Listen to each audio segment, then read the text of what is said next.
Imagina un mundo donde el dinero adoptase todas las caras imaginables. En plástico, digital, pulseras, todas estas facilidades para que el individuo no necesite preocuparse de detalles tan fastidiosos como tener continuamente efectivo encima. No trato de insinuar de que varias de estas opciones no pueden llegar a ser más cómodas y seguras, sino más bien de lo que ocurre a nivel personal y psicológico. Explicar el cómo un cambio de formato hace que se deje percibir enteramente su valor e importancia, provocando que un individuo sea más propenso a tomar decisiones arriesgadas. Quiero empezar con un ejemplo bastante fácil de entender debido a su conocimiento mundial. Difícil de encontrar a alguien que no las conozca: las fichas de los casinos. Fichas de diferentes colores con numeraciones que pueden ir de 5 a 10,000 o más. Desde luego, las fichas de los casinos tienen un propósito. Por un lado, dan seguridad, ya que así desalientan a los ladrones a intentar cualquier cosa. Pero de igual manera, aun si insisten en querer robar, servirá de poco o nada. Si el ladrón llega a salir con algunas fichas, digamos, como ejemplo, fichas de 2,000 y 5,000, el casino solo tiene que decir: estimados clientes, en 24 horas retiraremos todas las fichas de 2,000 y 5,000. Por favor, intercámbienlas lo más pronto posible. Haciendo eso, el ladrón debería regresar en menos de 24 horas para intentar cobrarlas, y si lo hace, lo descubrirán. Y al día siguiente tendrá un montón de plástico sin ningún valor. Otra razón: las fichas son cómodas, se manejan con más rapidez, se cuentan las cantidades con más fluidez. Todo ocurre a mayor velocidad, en parte para que no te des cuenta de que estás desperdiciando tus ahorros. Además, a diferencia de los billetes, puede tener denominaciones altísimas: 5,000, 10,000, 25,000. Pero todas esas son razones que darían igual si no fuera por la última y lo más importante: la psicológica. Por mucha seguridad y comodidad que den, si los casinos notaran que los clientes gastan más en metálico, las fichas desaparecerían de un día para otro. Todo lo anterior mencionado y demás se puede acomodar. Se pueden poner otras medidas de seguridad. Se pueden poner controladores automáticos en las mesas o que en la entrada te separen el dinero. Pero no se puede sustituir la percepción de una pieza de plástico y la representación de una cantidad de dinero que no ves. Con ellas ayudas a crear una pequeña barrera mental. Verás que la ficha representa cierta cantidad, pero no viendo esa cantidad en efectivo o con el valor que debería. Te hace más atrevido a la hora de hacer una apuesta. Dicho de otro modo, no tienes las mismas conexiones psicológicas con las fichas que con los billetes. No les interesa que el cliente saque la billetera y empiece a contar billete tras billete. Está viendo y tocando este dinero. Tiene tiempo de sobra para sentir su verdadero valor y hacer apuestas muy pequeñas o no hacerlas. En cambio, con una ficha de plástico necesitas menos de un segundo para empujarla al centro de la mesa y, por probabilidad, perder. Despegarse del valor genera una tendencia a tomar decisiones importantes más fácilmente sin darse cuenta cuando es demasiado tarde. Endeudarse es alarmantemente sencillo cuando, además de no ver el dinero, hablas de fechas lejanas. Quizás han oído algo de la deuda estudiantil que sufre Estados Unidos. No son los únicos, pero sí los que llevan más años y la que en principio irá peor.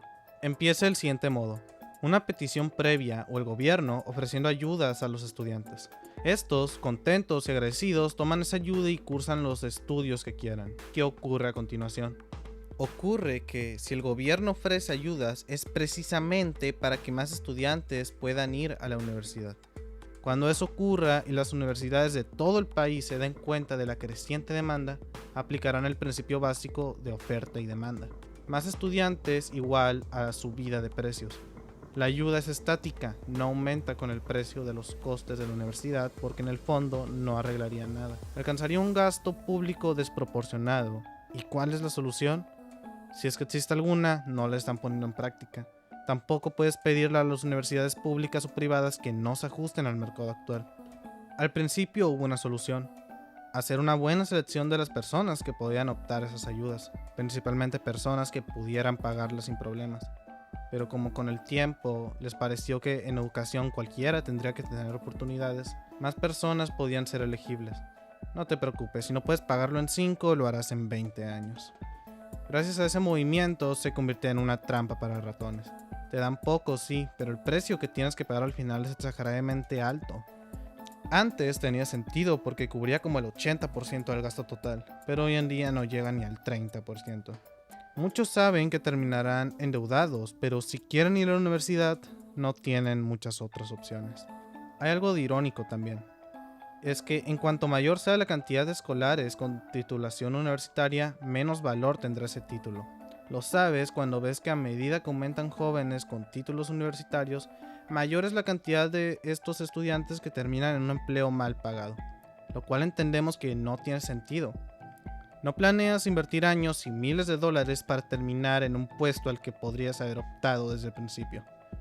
Aunque a esto se le suma otro factor que hace que en el fondo no sea del todo cierto, pero no por ello deja de ser un problema. Me explico. Si cada vez hay más competencia, incluso para los peores puestos, seleccionarán al mejor preparado, pero no deja de ser un problema porque las ganancias de ese puesto no van acordes a lo que costó la carrera. Claro, siempre hablando de que termines la carrera, si no terminarás sin título y endeudado. Ahí es cuando comienza el verdadero problema para el estudiante. La mayoría planifica terminar en un buen puesto de trabajo y liquidar la deuda cuanto antes. Pero cuando no pueden, la deuda les perseguirá durante años. No se arrepienten de tener el título, pero sí de no haber planificado mejor el gasto que supondría. Estamos hablando de que la deuda promedio para estudiantes en Estados Unidos es de $30,000 y de universidades públicas. ¿Y cómo está el resto del mundo? En Chile, por ejemplo, estudiar también es carísimo. No por nada empezaron las manifestaciones hace unos años. Aunque las protestas no lograron cambios significativos, estas citaban que una carrera de odontología en un centro público valdría al cambio unos $50,000. Ahora encima súmale tratar de pagar un alquiler, la comida, la deuda y ver que encima quieren subir el precio del transporte público. Llega un punto en que es una verdadera locura salir con tu título y tu deuda. Cierto que ese tema en concreto no se debe únicamente a los problemas asociados a los préstamos, pero en parte lo que les hace aceptar un préstamo sabiendo que luego tendrán problemas para pagarlo es la facilidad con la que viene ese dinero. Es solo un factor, claro que la facilidad del préstamo junto con la mentira bancaria de no preocuparse influye, pero para muchos de esos estudiantes es su única alternativa. Cuando el dinero es invisible no tomamos las mismas decisiones. Los billetes y las monedas llevan consigo un impacto psicológico que a los casinos no les interesa porque te hace ser más cauteloso cuando entras en uno, más precavido cuando pides un préstamo, lo que se traduce a gastar menos. Ocurre lo mismo con las tarjetas de crédito. Se gasta más solo por el mero hecho de tenerla. Puedes encontrar estudios como Always Leave Home Without It, o traducido Sal de casa siempre sin ella, una investigación sobre el efecto de las tarjetas de crédito de Dreisen Prelec y Duncan Semester, del MIT. Desde hace años se ha visto que hay mucha más predisposición a gastar cuando la transacción se hace mediante una tarjeta, pudiendo llegar a gastar el doble de lo que gastaría sin tarjeta. Antiguamente se especulaba que la razón era únicamente la falta de liquidez, es decir, creían que por tener más facilidad para acceder al dinero se gastaba más, pero más recientemente han visto que no es el único motivo. Puede confundirse porque la manera de explicarlo es similar. Veamos. Si tienes una cantidad de dinero en metálico y sales a comprar, es literalmente imposible que gastes más. Empiezas a ser más selectivo, miras más los precios, piensas más en lo que harás después. Hay una planificación que deja de existir en cuanto sabes que tienes tarjeta. No es porque tengas más, es porque el dinero empieza a ser menos importante. No hace falta ser tan selectivo, mirar tanto los precios. Gracias a dejar de tener esa preocupación inmediata, todos tus sentidos se centran en el artículo en sí, en el beneficio de tenerlo y no en lo que te ha costado tenerlo. Se entiende que cada persona tiene literalmente límites diferentes, aunque hay casos en los que llegan a endeudarse solo con utilizar tarjetas. Aunque esto ya tiene más que ver con problemas personales que con el efecto psicológico de la invisibilidad del dinero. Repito lo que dije antes con las fichas de los casinos. Sí, son más cómodas y seguras, pero si los establecimientos notaran que los clientes gastan más cuando es en efectivo, sutil y silenciosamente dejarían de aceptar tarjetas. Por el contrario, en pocos años hemos pasado de preguntar si se puede pagar con tarjeta a escandalizarnos si nos dicen que no se puede. ¿Se puede hacer algo para gastar menos? Claro, sigue el consejo que daban en el título de la investigación que he comentado antes. Sal de casa siempre sin tarjeta. Aunque para algunos esa frase es una aberración, es como decir salir sin el teléfono o no tener conexión a internet. En este caso, si lo hicieras, te darías cuenta de lo doloroso que es pagar continuamente en efectivo. Y no digo doloroso por exagerar. Brian Jackson y Scott Rick hicieron en su día un estudio para averiguar qué le ocurre al cerebro cuando éste veía un precio alto. Escanearon el cerebro de los participantes mientras se les ponía en esa situación y es curioso ver que el área asociada a la percepción del dolor se activaba. Cuanto más activa está esta área, menos probable es que hagan la compra. Así que ese es el por qué se gasta más cuando transformas el dinero. Elimina el dolor del gasto al no fijarse tanto en el precio y potencia el beneficio asociado a lo que estés comprando. Ropa, un teléfono, una cena. Los hoteles tienen su manera de hacer también al hacer que los gastos se carguen a la habitación. No tienes que estar pagando por cada cosa que hagas.